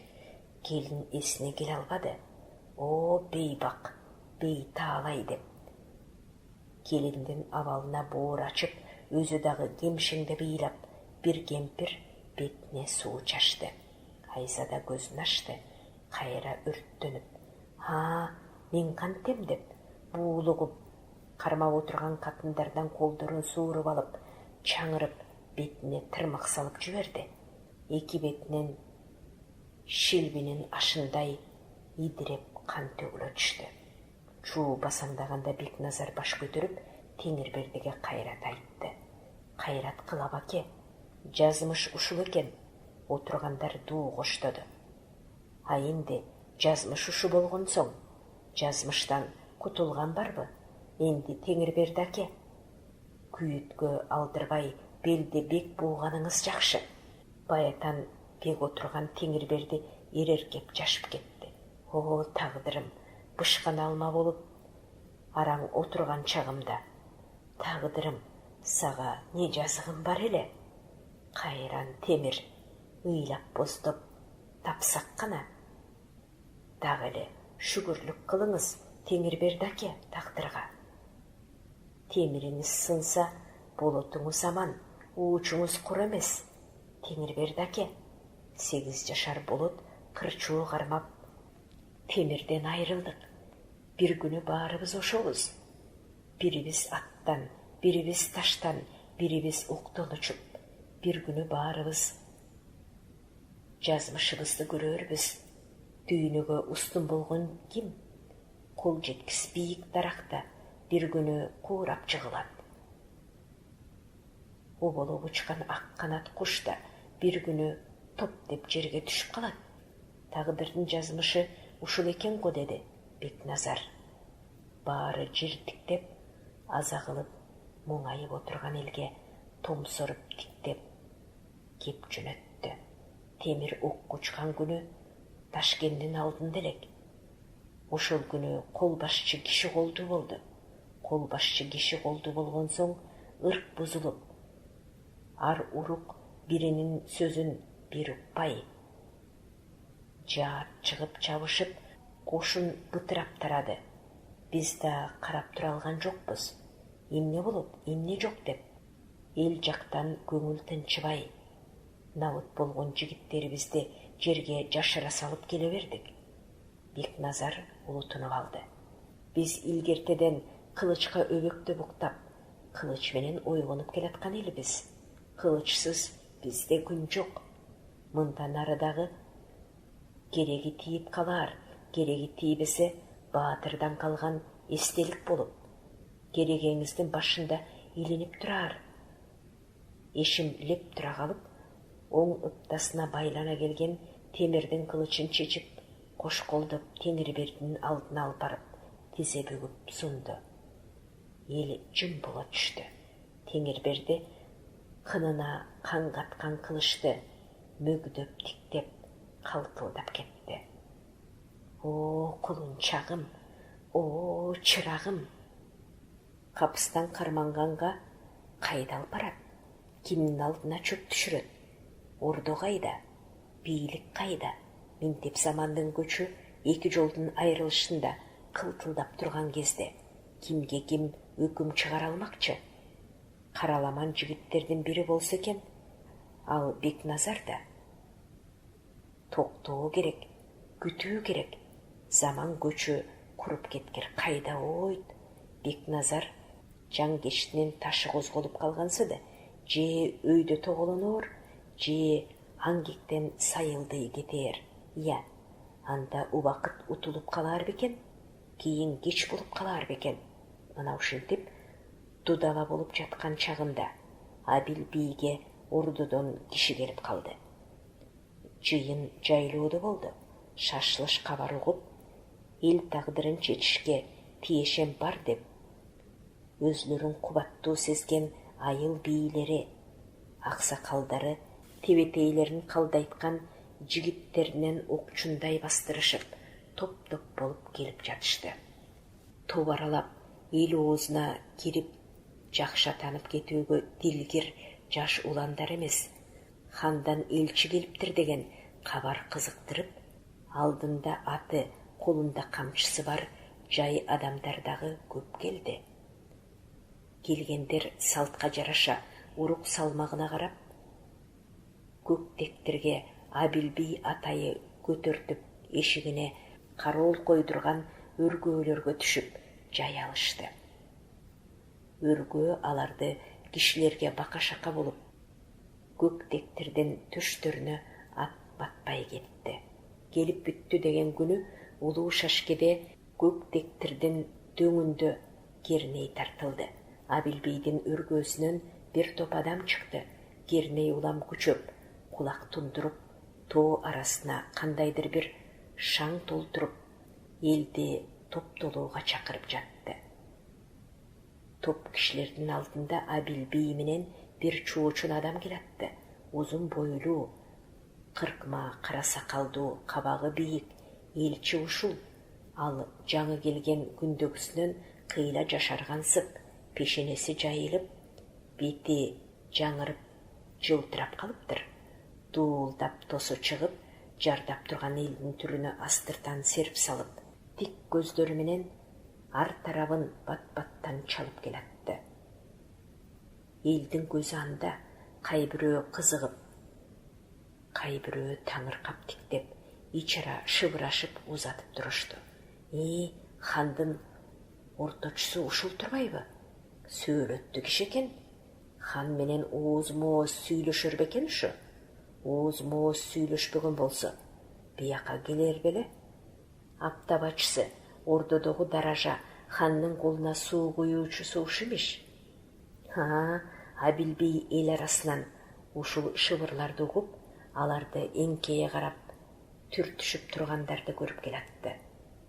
Ал дайыма ордого барганда кийчүү саймалуу кызыл кымкап тонун, пансаттык султаны бар ак сеңсел көрпө бөркүн кийген, маңдайы жарык эле. Ассалому алейкум. Аксакалдар колдорун көкүрөктөрүнө алышып, салам айтып калып жатышты. Валейкум ассалам. Хан элчиси Абиби алмак-салмак алиге алышып, сылыктык үчүн баш эки өтүп келе беришти. Ассалому алейкум. Валейкум ассалам. Эл алардын артынан самсыды. Шаңдантып, хан элчиси дөңгө салынган килемге келип отурганга чейин үн баспады. Абил би жакшылык тилеп, кол жайып бата кылды. Дөңдүн түбүн жакалай келип, жымырап орун алган эл дуулдап коштоду. Ушундан соң Абил би ордунан кайра козголуп туруп, элди кыдырата тиктеп, элдин бүткүл дити өзүнө бурулганда, журт деп сөз баштады. Мына ордодон элчи келип отурат бизге. Бөтөн киши эмес, баягы кайран мусулман кул аталыктын уулу Абдрахман. Өзүңөр жакшы билесиңер, кайран аталык биздин уруктун эмчектеш тууган эле го. Мына Абдрахман карагым бизде туугансып, ордо менен элеттин ортосуна түшүп, элчилик кылып келип калыптыр. Ошого шылтуулуп, бир жагы тууган таанып кетейин деп келип калыптыр, деп жүзүн жаркытып туруп сүйлөп, элчини көпчүлүккө тааныштырды. Эл арасы дуу-дуу боло түштү. Абил би муңайым үн салды. Эл агасы, билармандар, баатырлар, күбүрү дароо тыйылып, ар бир биларман сынгандын баары, ар бир тың сынган жаштын баары бул сөздү өзүнө алып, көкүрөктөрү көтөрүлүп, дем тартпай кулак түрүп калышты. Абил би оозун караган элин дагы бир сыйра тиктеп алып, шар сүйлөп кетти. Силердей асылдардын бактысына, жаки караламан калктын тагдырына тиешелүү маселелер пайда болуп отурат. Мына элчи айтып келди. Пешенесинде жок экен. Султан Сейит бала да хандык доорун сүрө албай бул дүйнөдөн өтүптүр. Жакшылар, Абил бей кубаныч менен үнүн көтөрө таштады. Бир Кудайым жолун ачып, Бактыяр Сейит, ыйык пайгамбардын кызынан тараган уруу. Султан Сейит бала да хандык доорун сүрө албай бул дүйнөдөн өтүптүр. Жакшылар, Абил бей кубаныч менен үнүн көтөрө таштады. Бир Кудайым жолун ачып, Бактыяр Сейит, ыйык пайгамбардын кызынан тараган уруу.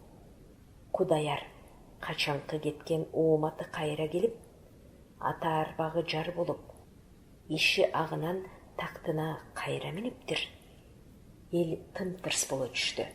Алымкул аталыкты согуш майданынын четине бүк түшүрүп өлтүргөн ордодогу жашыруун жаат эми ачыкка чыгып, бала хан Султан Сейитти мууздап салышып, Бухарадан Амирдин аскери менен келе жаткан Кудаярды тосуп алышып, такка кайра чыгарышкан болчу. Эки жолу тактан куулуп, эки жолу тең кайра алган Кудаярдын бактына аңыз кылышып, кишилер баштарын ийкеңдетип отуруп калышты. Журт хан элчиси келгенине мына бир апта болуп кетти. Ич күптүнү ачык айтыштык, көңүл кирлери жуулду. Кудаяр хан Амирин тутушту сураныптыр. Кана айткылачы, макул дебей кое алабызбы? Хансыз эл эгесиз үй сыяктуу. Ошол учурда Абил бий тээ четте аттан түшпөй камчысын бөйрөгүнө мадап сөздү кунт коюп угуп турган Бекназарды көрдү. Ал жалгыз эмес эле, жанында 10 чакты жигит бар. Катуу жүрүп келишкен өңдүү, аттары кара моюн болуп тердеген, көздөрү менен жыйын арасын акмалап шүт турушту. Сес болсун деп четтетип Бекназарды жыйынга чакыртпай калтырган болчу. Бу сапар кабак чытыбады, чуучубады андан Абил бий. Тур, ошондой четте деп таба кылып, урчуюп, салават менен сөзүн уланта берди. О, эстүүлөр, акыл тегеретип көргүлө, замана бузулуп турган чак. Хазирети алтын тагына кайра келип, көңүлү бир жагынан жайланса дагы, бир жагынан эл тагдырына көз салып, жаки бир саргая муңайып, бир кызара жакшы үмүтүнөн кубат алып, сооронуп отурган кези уккан эмессиңерби? Ташкентке Чернай Паша кирди. Эл арасы үрөйү учуп, шыпшынып, күүлдөп, ыкшалып кетти. О, жараткан, алар не кылар экен бизди? Кырып таштайт го? О, жараткан, ал күнүңдү көрсөтпө. Абил бий элдин түрүн карап, сөз жүйөсүн жоготпой сүйлөп жатты. Кече элеттин даткалары бүт ичкиликти, тоолукту баштап барып, ордого кирип, даярдын башынан таажыны жулуп алганда, танат белек биздин жигиттер дагы кошо барышкан, кошо кылыч чабышкан. Ал Кудайга да, Кудаярдын өзүнө дагы дайын.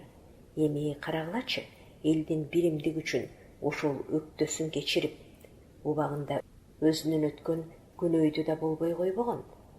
Ошол бойдон күнөөйүн унутууну кошо сурап, минтип баарыбызга кадырлуу адамды кадыр салдырып отурат.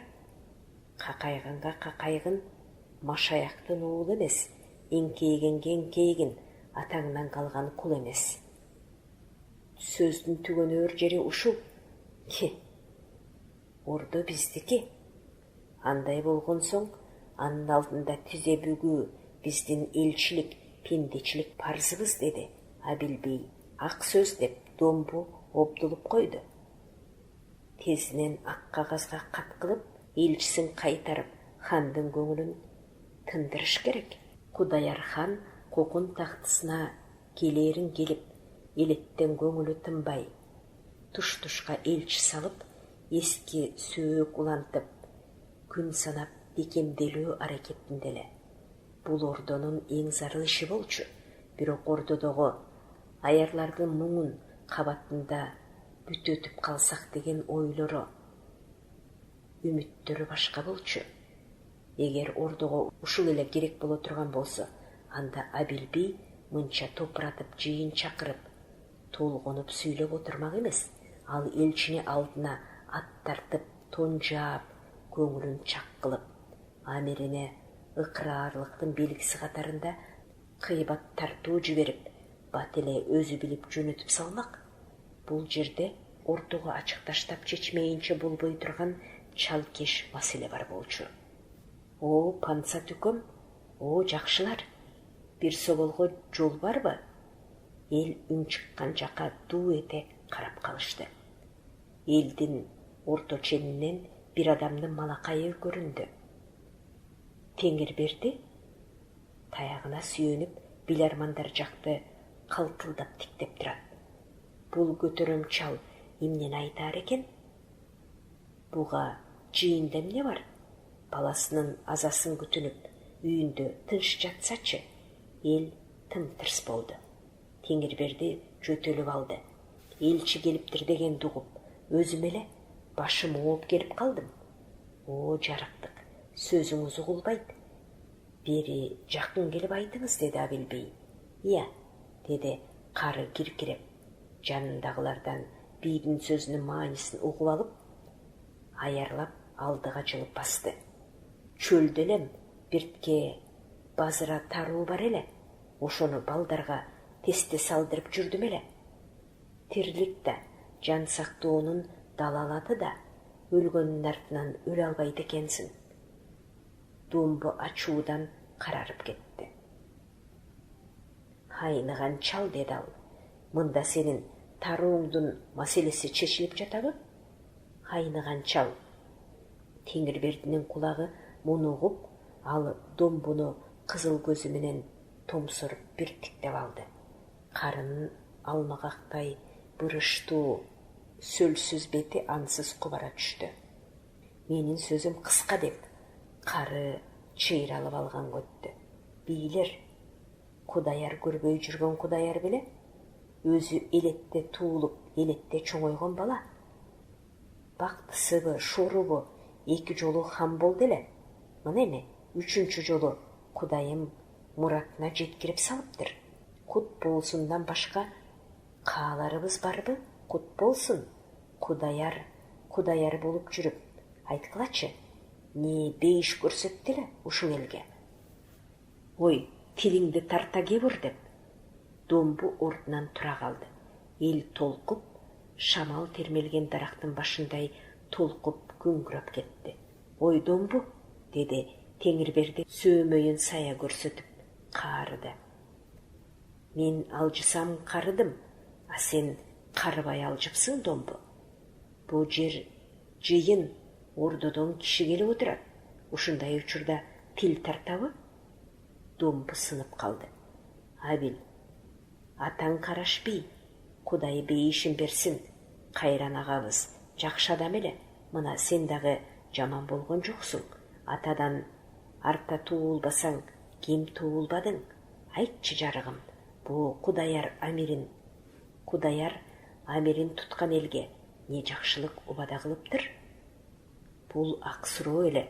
Абил бей журтчулукту, динди ортого салып, эритип сүйлөп жатканда ооз ача албай, балык болуп тостоюп отуруп калган адамдар эми сөз өзүлөрүнүн эртеңки көрөр күнүнө келип урунганда эстерине келе түшүштү.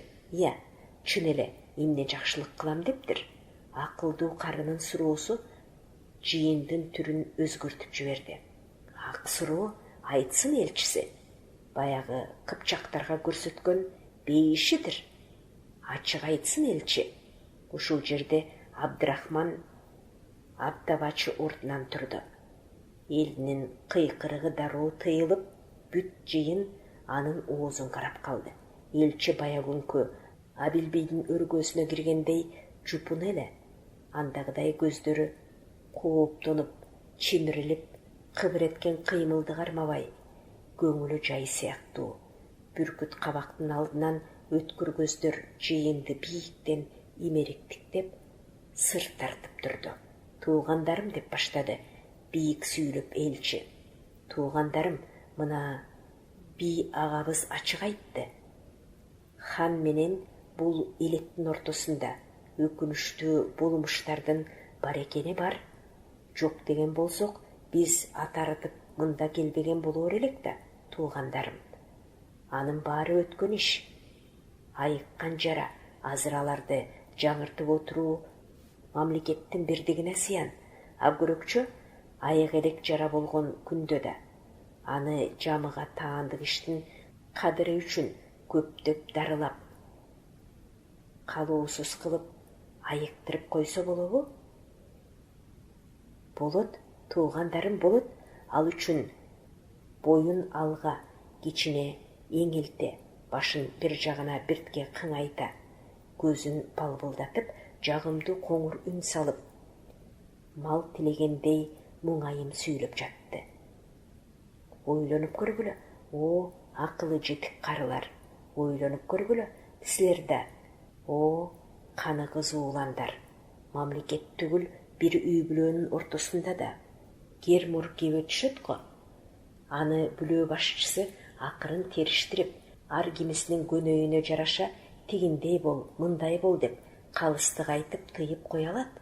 Ошондон кийин кулагына сөз кирген бүлөө кычаштыкты коюп, ынтымак жагына ойт.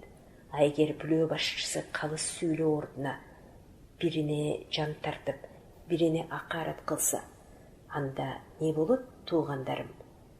Анда үйдүн тынчтыгы кетет. казанынын берекеси учат. Анда үй бузулат. Бали, ошону айтыңыз деп кубаттады Абил бей. Абдрахман оң колун көкүрөгүнө койду. Мына туугандар, атабыз бир кезде аталык болуп турган кезде эки ортодогу шумкардын кыяпаты жетип, кесепети уруп, ордо бузулду. Нечен бейгүнөө мусулмандардын каны суудай акты. Кайран атамдын башы кетти. Калмышында Кудаяр тактысынан ажырады. Муну ким билбейт? Мына туугандарым. Мен кек кылсам болоор эле. Кек да кылдым. Алыкул менен Алымбек татканы ээрчип жүрдүм. Эмне таптым? Ырк кеткенинен башка эмнени көрдүм? Ушу бүгүн силерди жамынып кубат сурасам, бир көңүлдү сындырат белеңер, сындырбайт элеңер. Бирок мен кайра Кудаяр менен Саруу тагаларынын ортосун колдон келсе данакерлеп кайтайын деп келдим. Жыйын дым тартпай ойго батып калды. Ак сөз, ынтымак, туугандык бир болсо, Кудайдын буйругунан рызкысы өзү табылар. Ак сөз, ынтымактан ыйык эмне бар? Жыйын аздап кыймылга келип, ичара гүлдөп толкуй баштады. Абил бей жаркырады. Элдин бирдиктүү түрүнө кубанып карап, ал дагы толкуп турду. Ал ордунан копшоло берип, эки колун бийик көтөрө. Аллоху акбар, Кудай бүрөө, хан бүрөө, Аллоху акбар деп бетке бата тартып жиберди. Бүт жыйын дүрүлдөп коштоп, үндөрдүн аягы көпкө дейре үзүлбөй жаңырыктап турду. Абил бей жыйынга кайрылды. Журт деди, ал азыр өктөм. Мына Кудаяр хандын хандык эркине ыкрар болдук. Бетке бата тарттык. Эми Хазиретинин амирине каршы жүргөндүн катыны талак, өзү капыр деди. Абдрахмандын колунан бир ором кагазды, хандын мөөрү менен тастыкталган кагазды кош колдоп алып, урматтап өйдө көтөрдү. Бешенесине, эрдине тийгизип тооп кылды. Бул, о эл агасы жакшылар, силерге айтам, о эр көкүрөк баатырлар, бул Хазиретинин бизге жиберген жарлыгы. Төштө оттоп жүргөн токулуу аттардын бейпил бышкырыгы, майда жортмолоп турган серүүн желдин үзүл-кезил шуу-шуу эткен шуукумунан башка угулбай, жыйын дем тартпай, тым-тырс болуп, Абил бейдин колундагы бейкабат кагазды тиктеп калды. Мамлекеттин зарылы үчүн кыл куйруктан тандалган аргымактар керек. Аргымактарга минип чаба турган азамат жигиттер керек. Кылчактуу болбойт. Хан жарлыгы бир. Баягы колго барып жүргөн жигиттер. Бүт аттанат. Кошумча жыябыз. Бир айлык гүл азыгы, коштогон аты, куралы толук болсун. Мен өзүм кол баштайм. Токтоо болбойт. Кайра жыйын, кайра маслахат куруп отурушка убакыт жок. Жигиттерди тез-тез шайландыргыла. Нары кетсе, бир айдын ичинде түгөлүбүз менен коконго түшүп, таажынын алдына таазим кылабыз. Паңсат аке, элчиге бир собол. Жыйын Абил бейдин сөзүн бузган бийик үн чыккан жака дүркүрөп бурулду. Бекназар, ал ат үстүндө үзөңгүнү керетип, обдулуп турган эле. Абил бейдин көзүнө кан толо түштү. Тууган, деди Бекназар кыйкырып. Хандын бизге кылар жакшылыгы ушул беле? Эртең миңдеп айдап орус мылтыктын оозуна тосмокчу беле? Сиз менен биз билебиз, орус мылтык түз болот, орус мылтык алыска тиет, бат атылат. Хазирети жакшы бейиш камдап жаткан экен букараларына. Орус мылтыктын оозуна тосмокчу эмес, сиз менен биздин бүт мусулмандардын үйүнө чакыртпай кирип алган душманын куумакчы. Ушундай айтсаңыз туура болот, баатыр жигит, деп обдулду Абдрахман элчи. Ошондой деп да коелу. Тууган, Бул ордонун акылы. Америн туталы дедик. Чабышып жүрүп оңдукпу? Бир жака ооп көчүшүп кетпегенден кийин кайсы жагына болсо дагы ынтымактан бөлөк чара жок эле. Мына тууган Америн тутаар замат ордо бизди Чорнай Пашага аттандырат турбайбы? Куп аттанды. Ордо Чернай Пашаныкындай түз, алыска таар, бата таар мылтык берсин, замбирек берсин, чолок кылыч жарабайт. Бекназар кылычын сууруп алып, өйдө ыргытып, кайра сабынан тосуп алды. Бул эми түн каткан ууруларга гана курал боло алат болсо, уктуңузбу? Мылтык берсин, замбирек берсин. Элчини ой баса түштү. Жыйын анын оозун тиктеп тигилип калды. Кудай буйруган курал табылар, баатыр, деди Абдрахман бир окумда. Биз дагы Кудай деген кулбуз. Биз куралды Кудайдан тилейбиз. 40 жылы кыямат жүрсө, беежал чымын өлбөйт. Ырыскылуу пендесин Кудайым өз колтугунда сактайт. Бир ал кулум десе, замбиректен жалаң камчы бапалуу болор. Бекназар баш чайкады. Камчы кайдан жүрүп, замбиректен күчтүү болуп кетсин. Бул алсыздын сөзү. Алсыз дайыма Кудайды көңүлүнө төтөк кылат. Абдрахман элчи жооп таба албай дабдырап отуруп калды. Абил бий күйүп кетип: "Бекназар, токтот, Бекназар!" деп чыңырып жиберди. Бекназар токтобой элчиге тик кадалып сүйлөп: "Тууган, туугандык кылсаңыз, биздин ханыбызга бир ооз дубай салам ала кетиңиз", деди. "Ордо убара болбосун, биз карыш жыла албайбыз. Өзүңүз билесиз, ат биздин канатыбыз. Канатыбызды жулдуруп боорубуз менен сойлоп калгыбыз жок. Жигиттер биздин жүрөгүбүз. Жүрөгүбүздү окко, жылаңаш тосоор табатыбыз жок. Ушул аманатты таштабай эмчектеш тууган. Туугандыкка санасаңыз, ордого ала кетиңиз. Журт бузаар", деди Абил бий кылчылдап. Анын кичинекей кызыл көздөрү заардуу жылтылдай баштады. "Ушул журт бузаарбы, Пансат аке?" "Жок, мен алаканда турган акыбалды айттым.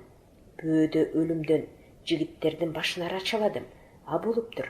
Барам дегендердин мен жолуна туура жатып албаймын. Өлгүсү келген бара берсин, мен барбаймын. Эми ыраазысызбы? Бул кылычың кара башыңа күч келтирет, айтып коеюн. Кара башыңа күч келтирет, Бекназар, чабарман. Бертке Дамбагардын тууганына карабайм. Ой Бекназар, ой Бекназар." Бекназар солк этпей тиктеп кекээрледи. "Чабасызбы? Каалаган күнү барыңыз. Айылыбыз өзүңүз көрүп жүргөн көк өзөндүн боюнда", деди да тарткыла деп жигиттерин дүбүрөтүп артын карабай жүрүп кетти. Эч ким батынбады, эч ким алдына чыкпады. Элчи да, Абил бий да, өлүп гана көрбөгөн аяр карылар да шалдырап орундарынан турбай отуруп кала беришти. Жыйындан бөлүнгөн азгантай караан токтолбой көздөн алыстап баратты. "Кан кускурлар", деп онтоп жиберди Абил бий. Колдорунун учу титиреп, бели солкулдады. Жыйын демин тартып түйшүлө түштү. Жакын жерден кимдир бирөө "Кантебиз я?" деди. Ушуну менен тосмосу жарылып кеткен көл суудай бүт эл тилге кирип кетти. Карбаластап, дүүлүгүп орундарынан тура башташты. "Барбайбыз кошунуңа. Барып чекебиз жылыды беле? Атасынан көрө. Ат турмак, аттын тезеги да жок. Аттан ажырасак, канатыбыздын кесилгени. Туура айтты баатыр. Бара берсин, өлгүсү келген." Үндөр абаны жарды. Бизди жоого минишке жарактуу кыл куйруктан ажыратып. Анан баягы кыпчактардын таз кебиң кийгизгилери бар окшойт. Атаңа наалаттар. Кабактары чытылып, колго камчылар карышып, Көпчүлүк селдей күбүлдөп жаа бербей, биринин үнүн бир укпай, ызы чуу болуп жабыла атка чуркады. Ушунун баарын Абил бий баштаган топ бийлер, айыл аксакалдары, Абдрахман элчи дөң башында өңдөн кетип, кеңкирип көздөн өткөрүп турушту. Бир заматта жыйындын жарымы түрүлүп, аттуусу аттуу, жөөсү жөө, учкашканы учкашып, атынын белин тартышка үлгүрбөй калгандары сүрөөндөн калбай, атын жетелеп, далдактап чуркап, чуудан ат туягынан жер дүңгүрөп, Бекназар кеткен тарапка кылкылдап жөнөдү. Жыйын бир сөзгө келбей тарап кетти. Абил бий элеттин кеткенинен калган билермандарын өз өргөсүнүн төрүнө кайра чогултуп, ар кимисин бир теше тиктеп, бетинен түгүн чыгарып отуруп: "Угуп койгула, кийин укпай калган элем деп өкүнбөй турган болгула. Сөзүм бар. Бекназар жака ат бастырган киши менен каршылашам. Атамдын агасы болсо да, угуп койгула. Такымына темир кызытып, тамга бастырамын" деп каарын төгүп чыгарды.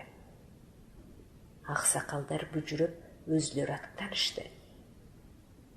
Ал сыпаалык үчүн тышка чыгып да койбоду. Абил бийдин жаак терилеринин тырышканы ал күнү жазылган жок. Өз ачуусуна өзү ууккансып, иреңи кер сарланып, элчи менен дагы жумшак отуруп сүйлөшө албады. Түнү толгонуп, бир кирпик какпай, эртең мененки дааратка туруп кетти. Намаз окулуп бүткөндөн кийин Абдрахман улутунуп отуруп: Пансат аке, сиз менен бизде эмне айып? Бири эли, бири ханы. Биз ортого түшүп, адил сөзүбүздү айттык. Мусулманчылык милдетибизден кутулдук.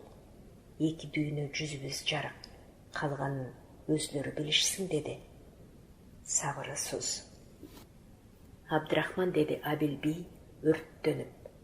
Мага 200 сыпай чыгарт Анжияндан. Бир сыпай набыт болсо, кунун төлөйм. Мен аларды бетиме сүргана кылып туруп: Абдрахман, мага 200 сыпай. Абдрахман Абил бийдин кеберсип кеткен эринин, кубарган жүзүн бир пас тиктеп туруп, бийди жумшартымышка аракет кылып, тишинин агын көрсөткөн болуп жылмайды. Антөөгө жарабайт, Пансат аке, сиз ачууга жеңдирип жатасыз. Андай кылуу кургак чөптүү талага от чачуу менен барабар. Өрт чыгат, Пансат аке. Абил бий кашын көтөрүп, таңыркаган сыптиктеп калды. Анын кабагынан кандай кыл дейсиң деген суроо чыгып турду. Хазиретинде кыбыр этер дарман жок. Хан аты, кору кайраты бар, казынасы бош. Кошуун чачылып кеткен. Азырынча калктыныгына карап, сен жакшы, мен жакшы менен турсакпы? Антпесек, Пансат аке, ансыз да учунуп турган биздин баш баане жаман саманкана күйүп кеткидей. Жаман саманкана сиз менен бизге али көп керек. Абил бийдин сөөгү сыздап кетти. Ал жүзүн үйрүп, жерптиктеди, заардуу күлдү. Күгү деген үнүңөр, үксүйгөн жүнүңөр эле бар турбайбы? Башка жолубуз жок, Пансат аке. Бекназар баатырдын дубай саламын айта барбаска чара жок. Элетте мындай дубай саламыңарды көп жерден уктум. Айтканда дагы жактап, мактап айтып барышыбыз лазым. Сиз менен биздин хазиретиге элден эптеп ушул калган жарым жагы бүтүн турушу чоң канемет. Ушул сөздөн кийин алар унчугушпай, ар кимиси өз ою менен отуруп калышты. Көпкө дейре сөз жалганбады. Бир убакта Абдрахман үлдүрөтүп жуумп отурган көзүн акырын ачып: Тиги Сары Өзөн чүй тараптан каттаган киши жокпу? Деп чегип сурады. Жок, эмне керек беле? Кереги ташка тийсин деп жиберди Абдрахман. Ошол жактын шар уруп жатпайбы? Бул элди дедим эле. Кудай сактасын. Дагы унчукпай калышты. Мээ ооруткан ойлор ноютту бу. Экөө тең ныксырап, шалдырап отуруп калышты.